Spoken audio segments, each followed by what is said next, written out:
to you our speaker tonight. One of our PC members heard Michealine at our Texas State Convention and was so moved by her story that he invited her to speak to us here at Gathering of Eagles. We are so grateful for her to travel this long way from Escondido, California, on this holiday weekend.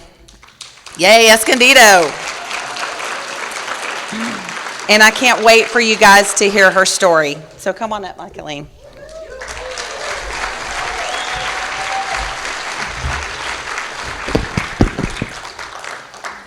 Hi, everybody. My name's Michealine, grateful alcoholic. I'm going about 3,006 directions, so it's going to take me a couple minutes to just get wherever I'm supposed to get to, but I want to take a minute to thank you and thank Tad and the committee for everything they did, because I know I've been on committees. It's a lot, and it's a long time, and you find out why you needed the traditions in the first place if you've been on a Roundup committee, right? Done more inventory working on Roundup. Anyway, not me, but for others, you know. I want to thank Diane for coming and Chris for driving over tonight after work from Aubrey, and that means a lot to me, and getting to spend time with friends that I know from Texas, and Vanoy coming over. The coalition is here. I'm grateful. She's real special to me. And there's so many people in this room that are special to me. I'm very emotional. One, because I'm old. I don't know what's happening. I'm just like, everything used to mean stuff to me. I've always been passionate, but now it means so much more. And I thought, what is wrong? Get a grip, you know. I don't know. I saw some kid that got sober at the Fellowship Center at home, and where are you? And he now has 4 years. I mean, that's crazy. 4 years. I thought he was going to die. And somebody I met from Allen, and somebody I met from here, and somebody I met from there, and it's like, you know, I don't know how I got so overblessed. I don't think I'm so deserving. I've seen people that I like better than I like me, which is saying a lot, that haven't seemed as blessed, and I just always wonder why. And I'm very emotional about being here anyway. I was born in Houston. That makes me emotional, but not in a joyful way, you know.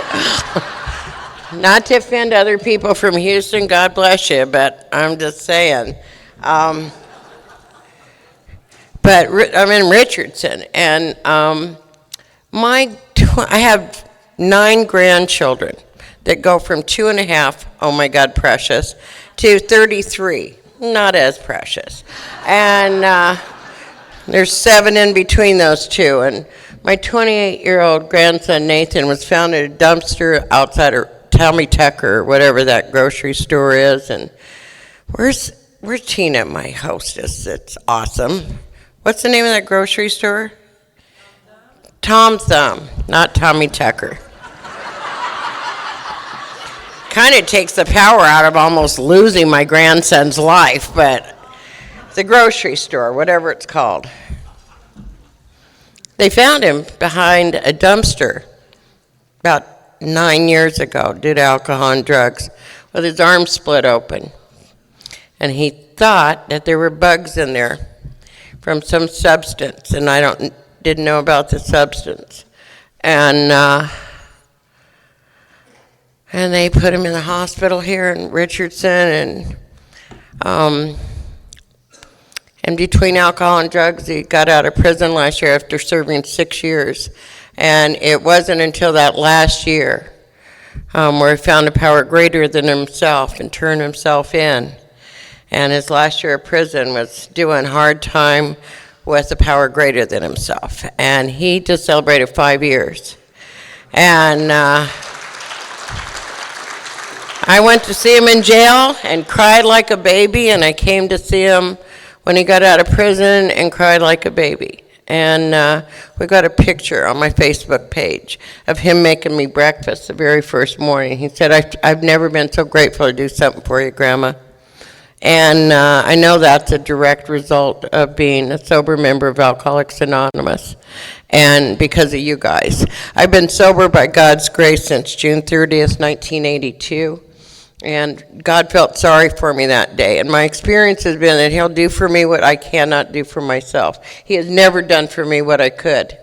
I've asked Him. I've tried to trick Him. I've said, I try, but I can't. And He said, you can do this one. But that day, He knew I couldn't. He knew I couldn't. He knew I didn't know what to do. And that day He brought me here to you. That's what happened. And just dropped me off because I'm like, I don't get it.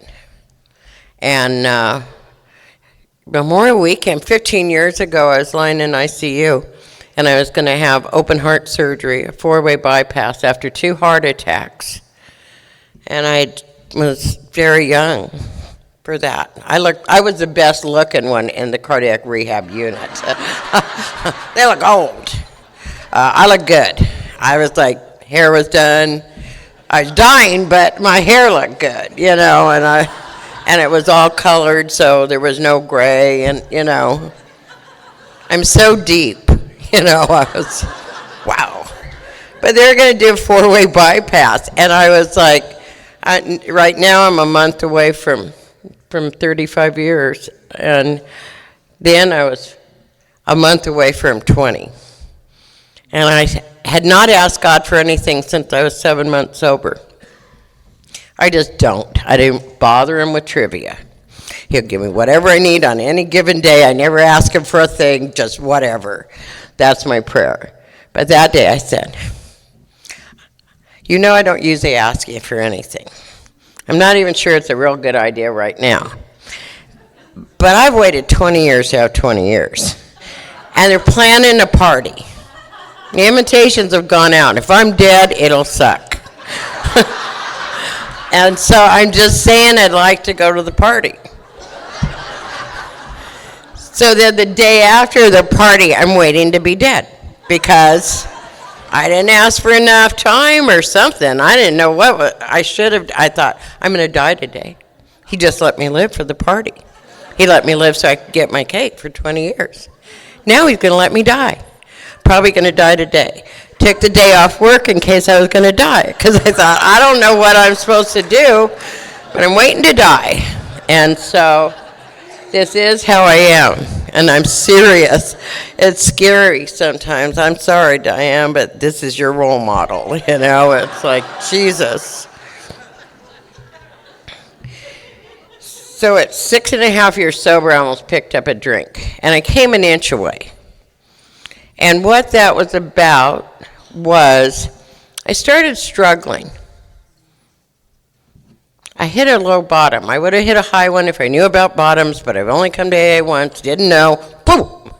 So there's no way to go but up when you have that. So I was kind of going up. And I worked hard. 50 H&I panels, I'm the coffee cleaner, I'm the soup maker, I'm the floor sweeper, I'm doing everything. I'm taking all the steps. I was painstaking. I should be, well, I kind of had been done. Now I'm, and I was like, what is going on? Well, I almost drank rather than look bad. And I started sharing what I was like, what happened, and what I wished I was like. And then I shared what I was like, what happened, and what I thought I should be like. And I shared what I was like, what happened, and what I thought I would be like by then. And I just was so confused at this. I didn't know what to do, so I thought, I got to drink. It's not going to go well. I've never had an illusion that I'm going to have a glass of Chardonnay with the fish. I'm a box of wine kind of girl, with a spigot.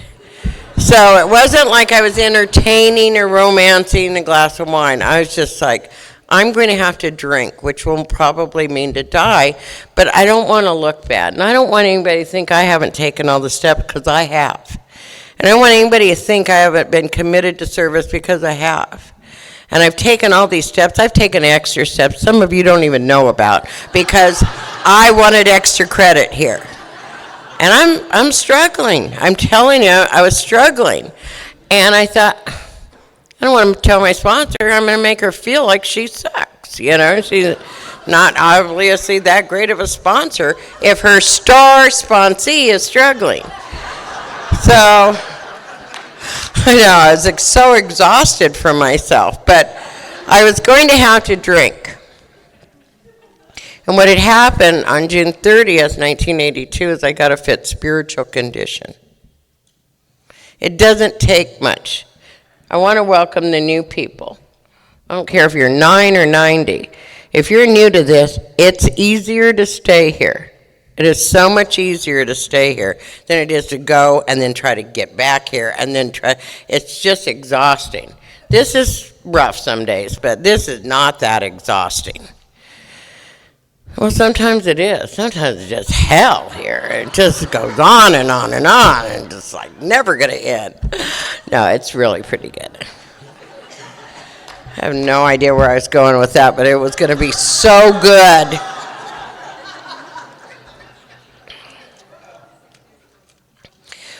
One of the things that happened is I realized I just look real.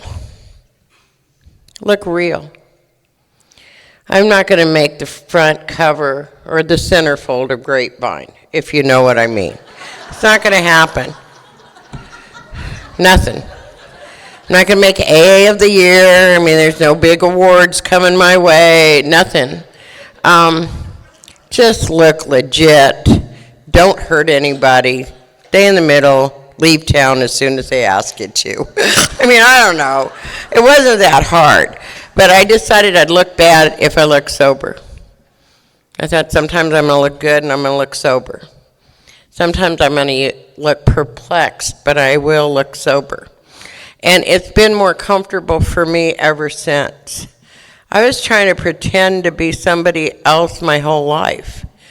You know, I don't know if you tried to pretend to be a legitimate person when you know you're not actually one. It will wear you out, you know. And it's exhausting. I mean, it's like holding in your stomach with a push-up bra on, you know. It's just like, whoa, you know.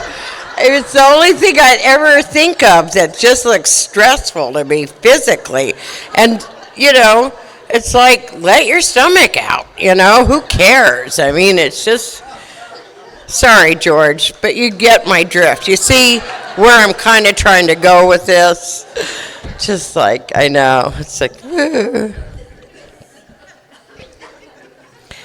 Now I feel better. Okay.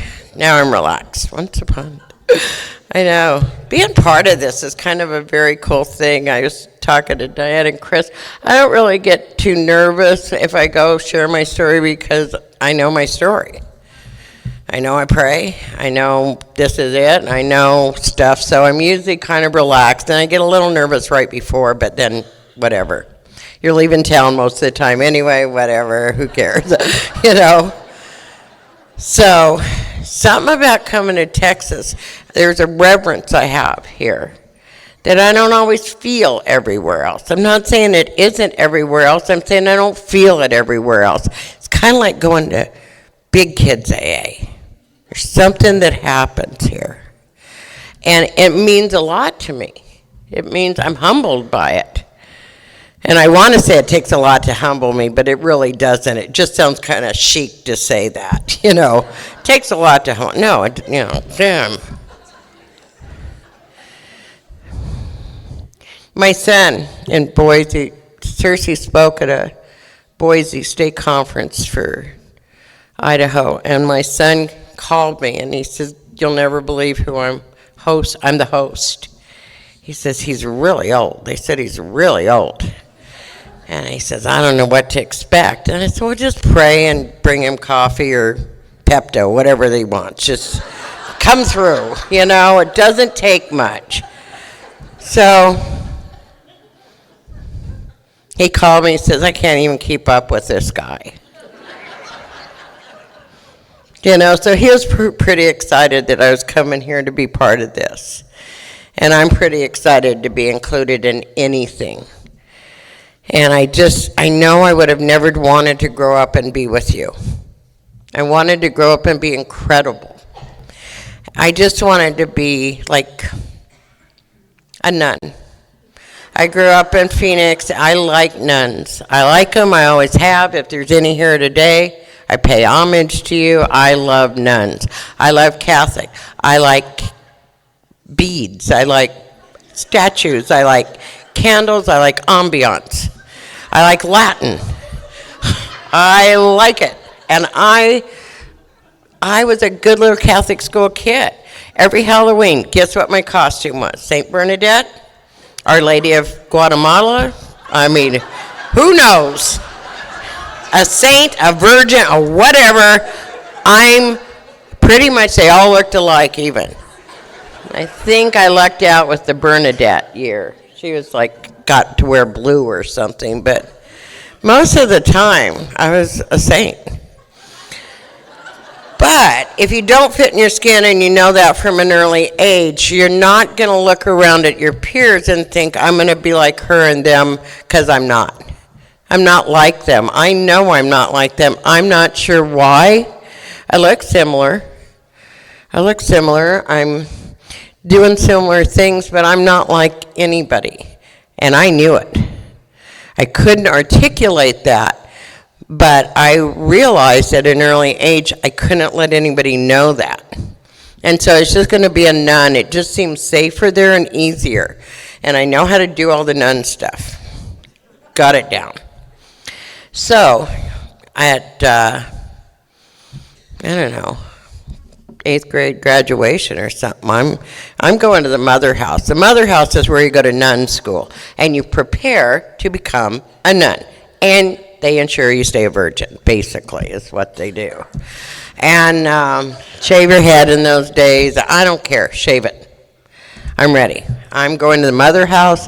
And that next summer, I had my first drink, and the next day, I couldn't be a nun. Oh, dear.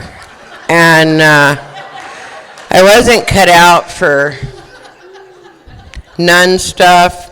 I wasn't cut out to drink. I wasn't going to drink again for a long time. It was not a good night. But I realized I couldn't be a nun. I can't share with anybody what's happening. So I decided to become a go-go dancer at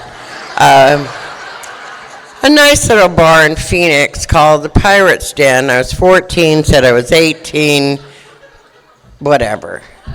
Once you commit sins, do them all, just hell. What possible difference does it make if you're going to limbo or purgatory? You're going. Not an intermediate place. That is it. Not for sure hell, definitely not heaven.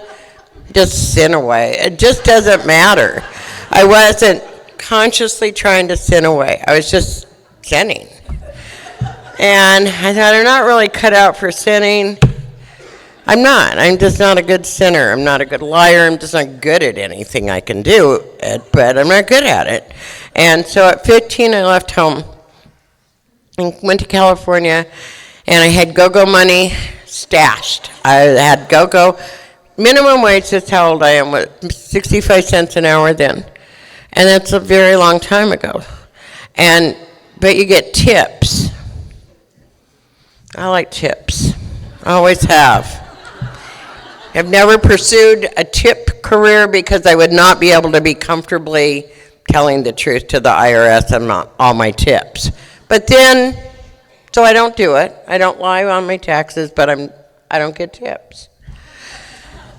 Whatever the point of that was, I have no idea, but again, to make a point. It's something, I don't know. I don't even know half the time what I'm doing, so. But I had decided to be like Donna Reed. And some of you have heard of Donna Reed, and the rest of you can Google her. But she was profound, and she's a good mom, and she wore pearls, and she made their kids lunches, and she stood by the door, and they walked out to school, and she was handing them their lunches, and she was all about goodness. And at 15, I decided I needed a sailor, a baby, a puppy, make a meatloaf. I'm just on a roll, basically. And that's what I decided to do. So I did that. And I had several children. I was trying for another program because I like good-looking alcoholics with potential, and I didn't drink. And I have a martyr streak in me that runs deep. And I was all about goodness. And he'd be bad, and I'd be good, and I'd forgive him, and then we'd get a couch. And that's kind of how it went. And I saw down the road that I always had alcoholism. If you read 62 and 63 in my edition anyway, it says, driven by 100 forms of fear. Had that. 100 forms of fear. Self-pity. I do feel sad when I have sad things about myself. Self-seeking. Nobody else is looking out for you. Seek away. And self-delusion. What I wish I was about with the wave of the wand. I always had that. I didn't know the paragraphs to read so I could explain it. That's what was wrong with me. I had that. I had that always. And it was going to be a long time before I'd fix that with alcohol. So I fixed it with him. I fixed it with them. I fixed it with Girl Scouts. I fixed it by working in an emergency room. I fixed it with being a den mother, which should have drove me to do drugs, I swear to God. Cub Scouts are just pain. Lest I digress, sorry if you're a Cub Scout leader, but then you know. Every mother who had a kid, a boy, on Ritalin in those days, put them in Cub Scouts. That's all I'm going to say about it, but if you know the truth, that is the truth. Can I get an amen? There you go. Should have started drinking sooner was my motto, and just. I needed relief, but I had not had good experiences with alcohol. I'd get accidentally drunk at the ER Christmas party. I think this is fun. Too much, overshoot the mark. I could predict when I would drink. I could not predict how much. I usually predicted a lower amount. I come from 5 generations of alcoholics. I don't particularly care for them. They've created havoc in my life and in generations before me, and it has not looked good. So the only way you can become an alcoholic if you have a commitment not to be one. If you don't really care for it, you have to be able to be powerless over alcohol. You have to have a physical allergy. It has to be progressive. So that means it starts off by tricking you and going fun, fun, happy, happy. Then it goes into dark, and it will kill you. Who knows that? Who knows that when they start? Nobody I knew. Nobody I ever knew said, this is how it started, and I predicted it would go this way. Nobody. But everybody, it ended up being that way. And that's what happened to me. It wasn't really until I had to divorce him because he was wrecking my happily ever after. He was wrecking the show. We're now moved on to the Waltons, the Brady Bunch, any of the happily ever after families. Those were the shows we imitated at our house. That was what we did. I learned how to make bread. I taught primary in the Mormon church so I could learn how to make jam and do crafts. I am not a Mormon. But Catholics don't do cool things like that. I didn't learn to make anything being a Catholic. Nothing. I mean, zip. Am I right? Did you learn to make jam? Nothing. They don't do any of that. So I had to teach. I would go to any length to create what I thought was good. It's very exhausting. And recognizing I was the only divorced person, the biggest failure in the entire city, who wanted everything the most, in my mind. Not that I'm self-centered at all, but I knew if anybody should have got a happily ever after family, it should have been me. I deserved it. And there's some magic line as your disease is progressing where you really look around and you think, I don't even care. I loved that part. Caring was going to kill me. Feeling bad and guilty and shame and trying to figure it out and adjust it. It's so hard if you're powerless over alcohol, only you don't know you're powerless over alcohol, and it just keeps taking you, so you try to figure it out. What was I? Okay. So I was a chapter 3 expert at the end. I thought, I got to switch to beer. I never drank beer, hate beer. I think it smells like sweat socks still today. Beer sucks. Beer is dirty. Beer is for poor people. I don't know what I thought, but I'm not going to ever drink it. Just not done in my neighborhood. But I had graduated to another establishment where that was done. And I thought, I hate that. I'm drinking too much of things that are nice and look good and cost a lot. And I bet if I drink something I don't care for that's cheap, how much could I drink? So I had my first beer 3 months before I got sober. And I had him chill the mug, put salt on the rim, a green olive, 1 shot of Tabasco, kind of thinking like I'll make it like a Bloody Mary margarita beer. You know, other things I like, but similar, and it's, if you're not done drinking, don't try that one, because it was bad. And you can't drink maybe 4 sips, and it's kind of sticking. And I thought, this is what I'm going to start drinking. I hate this.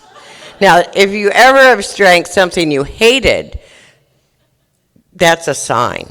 It's not normal, just so you know. So if you're an Al-Anon, drinking things you hate, just know you're crossing over to the dark side.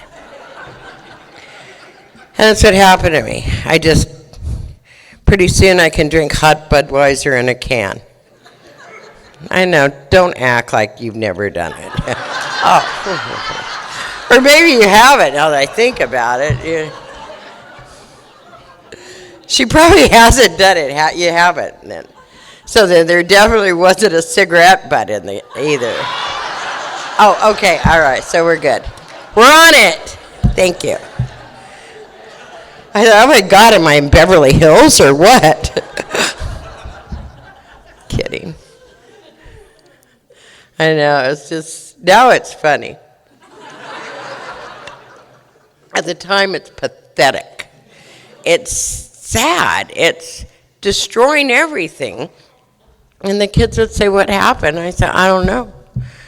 I do not know, but I think it's your dad's fault. I can't think of another explanation, because I would never do anything to screw this up. And so he'd been gone over a year and a half, but post-traumatic stress, I don't know but it can't be because of me, and that's what God will do for you. I did not know what I needed to know to get to you. I would have never figured this out. Maybe the police would have one day, or a doctor would have one day, but I would have never. I didn't see myself as an alcoholic woman. My self-delusion was so profound that I saw myself as dying from drinking. I knew it was bad. I'd had acute alcohol poisoning for 3 months. I could hardly eat a thing.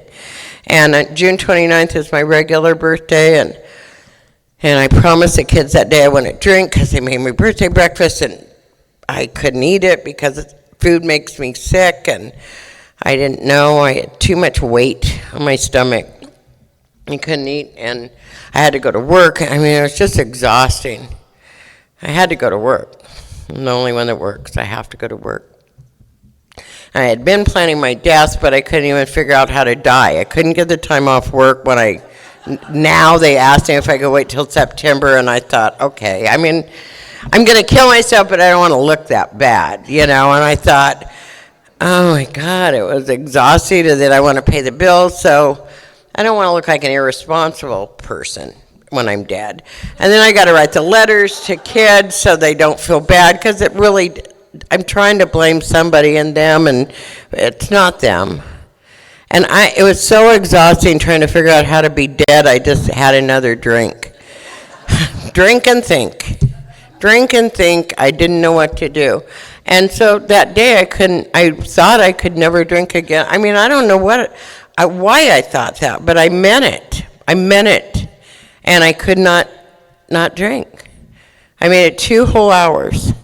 And then I had to create a story to tell the kids so I could leave. And the kids were like 15 down to 4. And I thought, I have to, but I'm going to have a little bit just to relax so I can be sober. You know, it's sober stressful. Drunk is not that stressful. For the drunk people of America, they don't look stressed.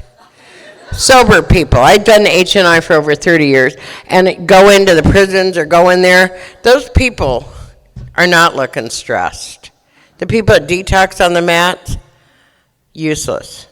They're just laying there doing nothing, no stress.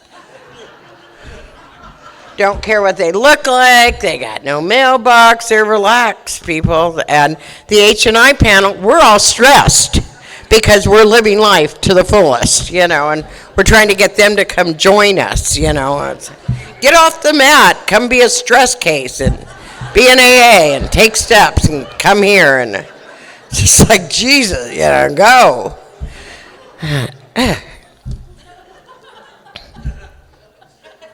Anyway, but I came out of a blackout that night. I didn't know where I was. I didn't know where the kids were. That had never happened. And I meant another yet thing. I mean, it's like, I didn't know.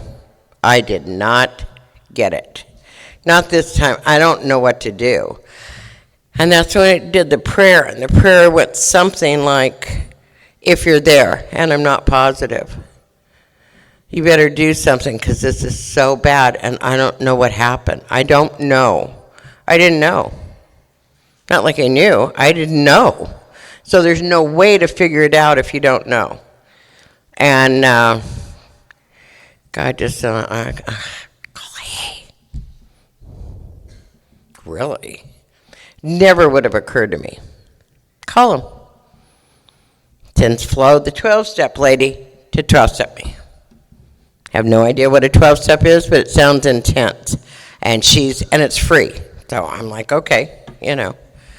And I'm telling this perfect stranger named Flo the truth. I'm just telling her personal information. She asked, I'd answer. She'd ask, I'd answer. It's not looking good. I'm crying. But something, she said, it's going to be okay. I'm going to take you to be an AA. Okay, I'll join. I'm in. She didn't even tell me how. Didn't tell me what was involved. Just said, I will take you to be an AA. Okay. And she says, if you want to drink, though, I want you to call me first. So it's like, okay. I don't want to drink. I'm going to be an AA. I'm good. Good, thank you. So what happens is when you commit to never drink again, you will get thirstier than the day before when you hadn't actually made that commitment. Because now I'm thirstier than I was the day before, and it just hit me like a labor pain, and I've got like, I thought, oh my God. And I had meant it, swear to God, 2 hours before. Now you have to call first. It's a rule. Call them first. They want you to check in. So I'm calling her first. I'm explaining that I'm still going to be an AA, but I'm going to need to drink because I'm too stressed sober. I don't need to drink much. I'm going to just relax a little bit so I can be an AA. So I'm trying to explain. She's not really on the same page. She's giving me other information. I get off the phone. I go, okay, I'm not going to drink. Okay. No, I'm not going to drink. I'm going to be an AA. It's going to be okay. I'm good. 2 hours later. 2 hours later. 2 hours later. I thought, now I'm detoxing. I'm shaky. I'm not well. I'm not doing well. I don't feel good. I don't look good. I'm scared. I don't know. My skin is going to jump off of the bones. And it's going to be bad. And it's going to go everywhere. And I know it. A walking crime scene. Right? Whoa. And so what happened was I called her first, but now I'm going to put my foot down. And you have to put your foot down. These people, they're fanatics, especially once they get your address. And I called her, and I said, if you don't hurry and get here, I'm not going to be able to make it, and I can't be an AA. I would not say that. It's so pathetic. It's so weak. So pathetic. And I said that. That's what I said to her, and she went, there, bam. She was there, like then. Like a matter of minutes. I don't ever remember where she actually lived, but she didn't live in my front yard. But she was there very quick. And she's like, rescued me. And I tell you something, I'm coming out of my skin, and I can't make it one more minute sober. I can't. It's not like I didn't try. I tried, I didn't, I waited, I rocked really fast in the rocking chair, I drank, I'm like hyperventilated, and she walked in that door, I was fine. So I'm here, it's gonna be okay. I'm gonna take you to AA, it's gonna be okay. And I said, okay. And she babysat me till my first meeting. And I walked in, I didn't know your little gigs here, and I was like, my name. Some guy had his 30 days. I didn't know that significance either, and he said his name, and he had been sober 30 days. Everybody clapped, you know. Jesus, you got to say your name, you're an alcoholic, and how long? And I'm like trying to think. I'm Michealine, I'm an alcoholic, been sober 11 hours. They loved it. They went nuts. They're totally into hours here. I mean, it was like, who would think that? Somebody makes it a whole 30, you think, wow, and somebody makes it 11 hours and they want to have a party, you know. It's like, wow, you know.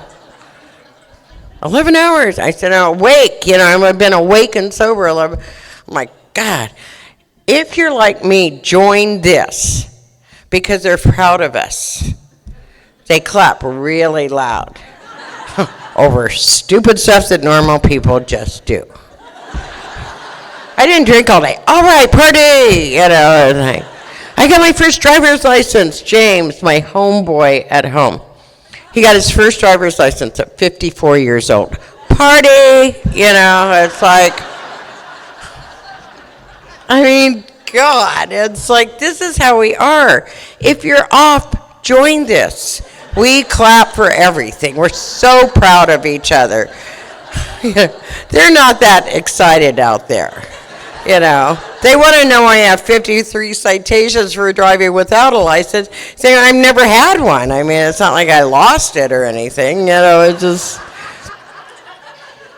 So that's why I kind of joined. I felt like a piece of dirt, and you guys just... You're happy. You're really proud of me. You realize how long 11 hours is without a drink. You realize what it is to want to die for drinking and die because you can't, and you can't even die. And nobody else is proud of you, and nobody else gets it. You don't even get it, and it's too hard to explain. So I went to work. After a couple of days, you have to do this thing 24 hours and over the weekend. I'm like, this is so long, the sober, not drinking thing. I'm looking at my desk.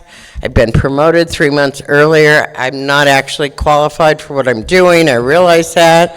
Apparently I was promoted. Well, I'm not really qualified. I'm doing well. I'm like, I didn't even, it's like coming out of a blackout. I thought, how did I even get a big office and a desk, and I'm not qualified to do this?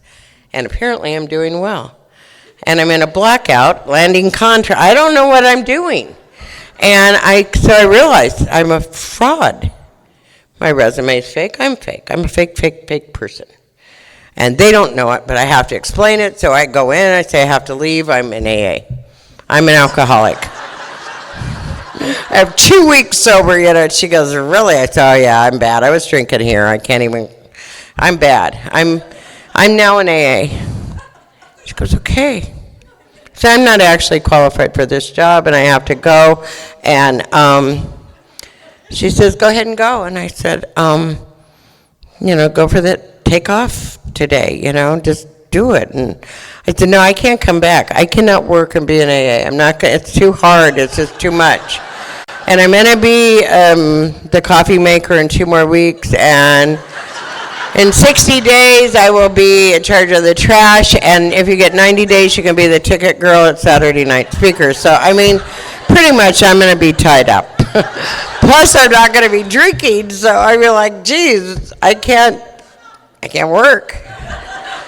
And it's too long to be sober and somewhere. You know, here was the only place. I'd go to the Alano Club. 5 million meetings. The kids are going, we're going to go to Dad's, who was sober for 1 year consecutively, my first year sober. That was it. Still is, 35 years later. I said, just give me a couple weeks. I got to figure this out. And I said, they got 12 things they need me to do. It's not rocket science, trust me. And I'm figuring to do a thing a day. If I even do it on the weekend, I don't know. So at least 2 weeks. Plan on 2 weeks. So apparently the other version I have is not opening mail, because my thought process was, I'm not going to pay it anyway. Why bum yourself out? And I encourage you, if you're not going to pay your bills, don't open them. Why know how bad it is? Just assume it's bad, don't open them, and spend the money on other important things that you feel you need. And that's what I did. And I really wasn't that stressed over the stuff until I got sober, and they came to get it, you know. And that's how I lost the house and everything. I lost everything. Everything. And I couldn't even pretend to care. Intellectually, I said, this is not good. But emotionally, psychologically, physically, I couldn't have lifted a finger to open an envelope. I went past that point. And so I told the kids it's going to be at least a couple more weeks. I'm good. I'll figure it out. And in 2 more weeks, I couldn't figure it out. And I said, it's June. The summer, your dad was living and his girlfriend were living in Coronado. Just go ahead and go to the beach. I got to think. And somebody put me up in a 14-foot camping trailer. And I'm not actually a camper. But apparently this is one of those gifts that your sponsor, when they live in a real house and you get a camping trailer, they will tell you it's a gift from God. It's crap. They know it. I know it. But because all her needs are being met, none of mine, she says it's a gift. And I realize it's God's gift in ugly wrapping paper. And I told her, I don't want it. She says, you have no other place to go. You're going to live there. I said, I'm not a camper. And there's no phone. I have nothing. So somebody brought over a bicycle. My sponsor gave me a roll of dimes. Alan brought me over a bicycle. I'm not actually a bicyclist either. So now I'm camping and riding a bicycle. I'm selling off everything that's left. And my sponsor's going, thank God you had some jewelry left. Yeah, that's me. I'm thanking God for that one. Oh, thank God I had some more stuff I couldn't keep. And I know, it's funny now. It wasn't funny then. I was traumatized by this whole thing, and I'm running out of money. And the people in AA do not want to fork over cash. Watch your seventh tradition, but that's another story. But newcomers need a lot of cash. I personally don't give them any either, but I was different. I needed cash. I needed things. I had needs. And nobody give me stuff. They give me service commitments. Where I got sober, if you were a whiner, you became a coffee maker. If you were a whiner, you cleaned ashtrays. If you were a whiner, you did H&I. If you were a whiner, and they're just dole out service commitments. And so I had about 63 a week, until I got it. How you doing? Fine. I'm good. I am good. Anything going on? No, I'm just grateful. I'm just feeling so grateful. Love everything. Love God. Love to help new people. I am so grateful. And it's like, that's the only way out of this, and I was just like, eh. But they were very mean. They didn't give me cash. They gave me service commitments. And so you can't work because you're a mental patient, and then you have a bicycle, you don't have a phone, so you don't actually get a call back based on a resume that you don't even have because it's not real anyway. It's the whole thing. That year was God's gift to me, an ugly wrapping paper, and I came to love the camper trailer thing. 14 feet is very short. If you don't know, walk it off. It's like nothing. And so my sponsor said, you're so healthy and you're riding the bike, you can sell plasma. Go sell plasma. You can get some extra cash a couple times a week. So I did that. I had my plasma bandage and wonder why I couldn't get a date. It's just like, what's wrong with them? Look at me, I'm so hot. It's like, funny now, not funny then. It was just tragic. I was tragic. And I knew nobody was getting it as bad as me in AA, just me. I'm being punished by Satan. Because why is all this happening to me, And I thought, God loved me extra. My sponsor, I'd ride my bicycle to Taco Leo's, and I'd tell her my sad story, and she'd say, ask God to hold you tonight. Yeah. Jump right on that one. Oh, okay. I said, no, that's cool. I want to do that. Totally want to get into that. But I'm thinking a hairy chest would be better for me, and if you can't get a date, you'll get close to God, because I just was going over the edge. And funny now, not funny then, I was so sad, I was so desperate, I was so alone, I was so scared, I was so everything. And but if you do secret prayers, there's a secret relationship both of us, I believe, have with God. And it's very private. It's almost childlike. It's very legit. And it's the best prayer ever. Nobody sees it. It's there. And it's real. And he knows. And he knew with me what to do. And he let me feel his presence and his strength. And it gave me the strength to start taking the steps. And when I started taking the steps, I started seeing what happened to me. I started seeing that if step 2 wasn't true, I was dead. So I thought, I hope it's true. I wear a key of willingness around my neck. I have for almost 35 years, because step 3 said the key of everything is just be willing. Just be willing. You don't even have to understand it. I'm willing to understand it. I'm willing to turn it over. I'm willing to believe it. I'm willing to try it. I'm willing. So if I get not willing, then I pick up my key of willingness and I just pretend like I'm opening the door. And it always opens ever so slightly. So that was easy for me. I had a sponsor that helped me with my 4-step. I was so good at your inventory. I was Pulitzer Prize worthy. I was like very clear. And it was that 4th column I was struggling with. I thought, what did I do? That was the name of the column, the what did I do column.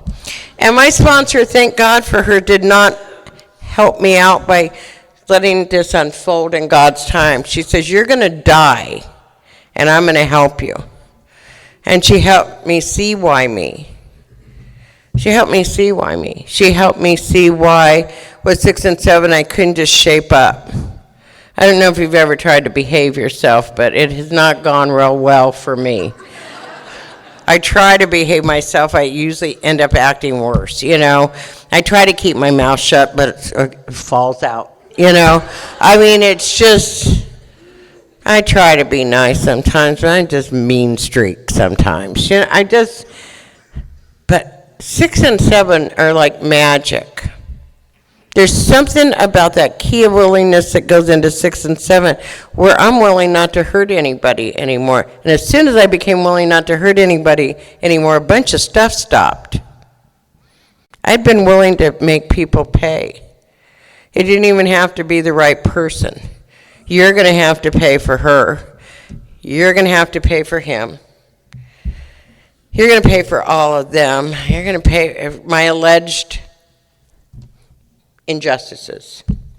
Some of it didn't even happen, I later found out. I thought, real or imagined, the book talks about. I thought, that never really happened because I felt really bad about it. I thought for sure. So I wasn't damaged by any, because it didn't happen. Got it. Whoa. Erase. So my mom had died when I was young, and I got custody of my sister. She was 8. My oldest daughter was 6. My son Scott lives in Arkansas. He was 4. She died without my permission. She was 41 years old. I got my little sister to raise, and my dad just couldn't cut it. He just was not cut out for that. And so I took her, and I'd always been confused and sad about the relationship with my dad, and I just struggled so. And I'd write inventories, and I just couldn't. And I tried, and I did 5 years, I'm being honest with you. A lot of inventories were not that hard, but this one, I kept doing it, couldn't quite get to my role, my part, my thing. And then one day I was praying extra hard, and it happened, which made the rest of my inventories a piece of cake after that, because it's always the same thing for me. I wanted him to be an incredible dad. I was not an incredible daughter.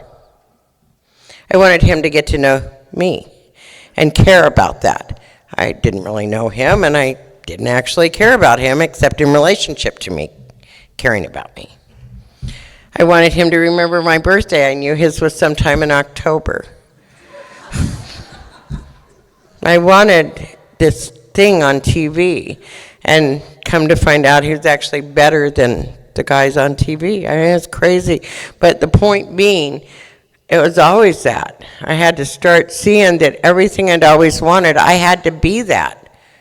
When you are that, that's what you tend to attract. I didn't know that. That's crazy. Who would have thought of that? So I decided I'm ready. I'm flying to Texas. I'm flying to Houston. I have to be casual because I've made him crazy trying to be emotional and talk and make him nuts. Old German guy, not into that, you know, which is more rejection I can write about, yeah. Anyway, so I called him and I said, I'm going to be in Houston. So I'm coming by in a couple weeks. Are you going to have any free time? Can we, have a cup of coffee? Had to act casual instead of intense. He said, yeah, that'd be good. I can't come to the airport to get you. And I said, I got it covered. I got a ride. He goes, okay. He says, well, the reason, I'm not seeing as well. I don't even like to, it's hard sometimes, but I can take you back because it'll be daytime, but I'm not going to be able to pick you up. I listened to the whole story. Before, I thought, I hate you. I won't drive across town for you. I'd never pick you up from the airport. I wish you wouldn't have come to Texas. You're a worthless piece of stuff, and I wish you weren't my daughter. That's what I heard. What he actually said, my eyesight's failing, I can't pick you up at the airport, and I heard it. Crazy. So I'm going to see him. Oh my God, now I get it. I get it. I'm driving over there. I can stop by to see my mom's sister, my crazy aunt, and I'm telling her this. I'm excited. And her husband, my Uncle Joe, was part of the AA Texas group in prison in 1946. I got his first edition big book. She knows what I'm doing. I'm on it. And I said, it was like that. We didn't lack didn't have the connection. And she goes, well, honey, that's not your real daddy, right? You knew that. No. I said, I'm not German. That's what I kept coming up with. I must have said, I'm not German 3 times. She said, well, it's the restaurant owner. Your mom was a waitress. You remember that? Well, I thought you knew about this. Well, honey, it's okay. I mean, I thought you knew. Well, anyway, she says. And she goes, I'm like, she said, well, it's the restaurant owner where your mom was working. I think he was a Greek or a Jew. I can never remember which one. And she keeps talking. Now I'm hyperventilating. I'm not German. I've done all this inventory on him. Am I Greek or Jew? I mean, I'm going to have a complete nervous breakdown. I go racing into the Legacy Club right outside of Houston and Pasadena, and an old-timer named Lois is sitting there. Oh, my God. I go, I'm like Kramer. And he's not my real dad. I'm not German, and this has been, and I did 5 years, and I'm just like vomiting the information that she didn't really even say hello to me. But she was old. I was sure she wanted to know and help me. And she looked at me and she said, little California girl's got a problem.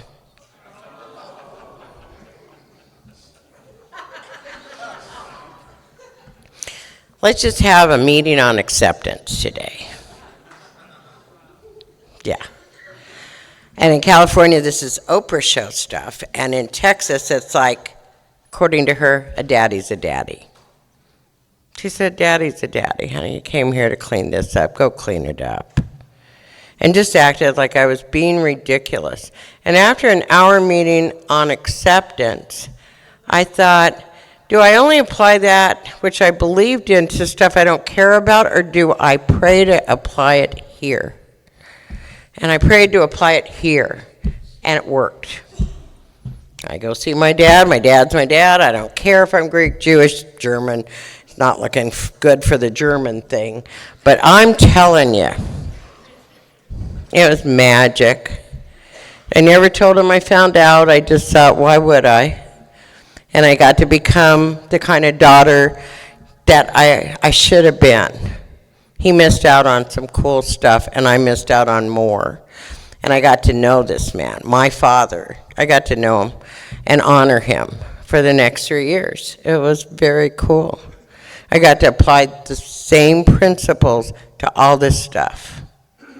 At work, with the kids, with my friends, with my family. Be what you want. They deserved it. All these people I put through hell trying to be there for me, I wasn't there for. And I've gotten a long time to get to do that. Kids came home. Carl brought me a car from the club. I mean, it was a Pinto. I said no. My sponsor made me call him back and ask for it back because I didn't want a Pinto. They're giving away free cars in AA. I'm holding off for a Volvo. But I said no. My sponsor said, call him. I said, it's a red Pinto. She says, call him. And, out here, sponsorships, legacy stuff, it's real big. But my sponsor said, just tell people you have a sponsor. Don't tell them it's me. For a reason, yeah. And that's kind of what it was like.